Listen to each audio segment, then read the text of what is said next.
Hello guys, so we're gonna be showing you how this LTE 4G Wi-Fi USB works. So, ganyan lang siya guys. Akala ko talaga wala siyang SIM slot. Aawayin ko na sana yung seller. Yun, push nyo lang yung sa likod. Yan, ganyan. So, dito SIM yung gamit natin and adapter lang kasi wala tayong tawag dito, power bank. Yan, so red siya kapag wala pa siyang signal. So, kinabahan ako dyan kasi sabi ko, hala, hindi yata talaga compatible yung dito SIM. Baka hindi talaga siya open line. So, dito, tinetesting ko pa din if gumagana siya. If may signal. Parang meron siya actually, pero very slow. As you can see, wala talaga. O, tignan nyo. Diba? Kahit sa YouTube. Wala talaga signal. Wala talaga siyang So, kailangan talaga nating ayusin ang APN sa setting. So, ang gagawin natin, punta lang talaga sa website and type nyo lang yan. Yan, so, diba, kita nyo, no service, operator, no service, LTE, offline signal, meron 1, SIM okay, Wi-Fi. Punta tayo sa APN setting. Diyan, at nakikita nyo yung APN in using na yun.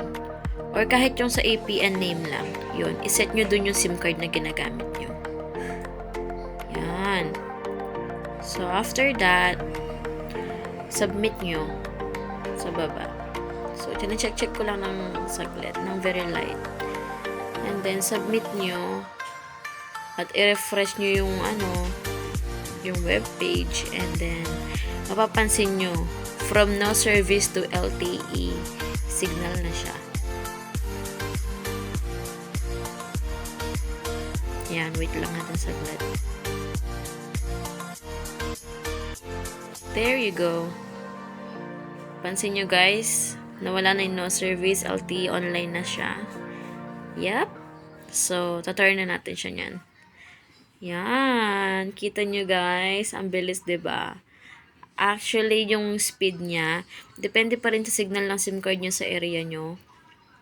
At yung at depende rin sa promo na gamit nyo. Ang tinaray ko lang siya, ang gamit ko is dito SIM 10 pesos lang na load.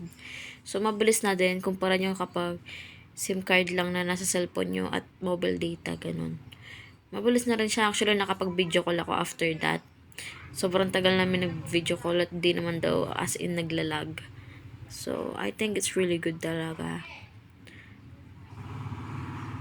Ganyan yung niya guys, yung pag-bling niya ng ilaw kapag connected siya at kapag may signal. Nag-aano siya, green, blue, green, blue. May time na nagre-red kapag mabagal yung signal or kapag nawawala ng signal. Pero automatic siyang bumabalik. Yan, so na tayo, speed test. Saktong-sakto lang yung speed niya guys. Not slow, not too fast. Sakto lang. Nakakapag-video call ako, nagagawa ko yung needs ko, ganun. YouTube, so okay na. Good for students din. So, ayan guys, sana makatulong sa inyo to. May English subtitle yan kasi I'm available to abroad din. Ang alam ko, pwede nyo itong dalhin kahit sa abroad. So, sana talaga. Pag nakapag-abroad tayo, malay nyo, diba? Gawa tayo ng video. So, ayan. I hope you subscribe and give this video a thumbs up. Thank you so much. Thank you for watching.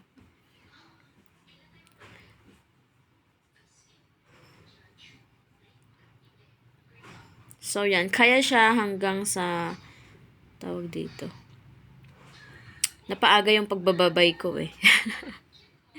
Ito yung sa video niya. 1080p, ganon. Pwede siya ng ganon, diba? Kaya, maganda kasi yung speed niya, guys. Carry na. So, if I were you, I'm gonna make a purchase na. This is good. Thank you ulit. Bye!